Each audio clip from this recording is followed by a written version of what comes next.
బయట వెదర్ చల్లగా ఉంది. సో నేను వేడిగా పకోడీ చేస్తున్నాను. పకోడీలో వచ్చేసి పచ్చిమిరపకాయలు, కరివేపాకు, కొత్తిమీర, జీలకర్ర వేసి మిక్సీ పట్టుకున్నాను. ఆల్రెడీ ఒకసారి వేసి తీసాను. చాలా టేస్టీగా కరకరలాడుతూ ఉన్నాయి.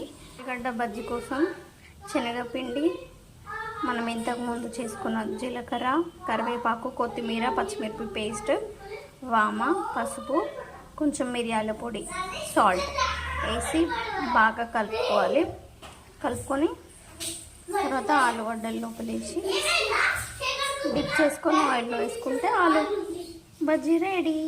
బజ్జీకి కన్సిస్టెన్సీలో ఉండాలి. మనం పచ్చిమిరపకాయలు, కరివేపాకు, కొత్తిమీర అవి మిక్సీ పట్టి వేసాం కాబట్టి గ్రీన్ కలర్లో వచ్చింది.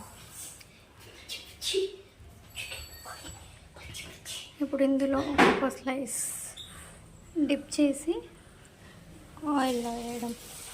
ఇదేంటి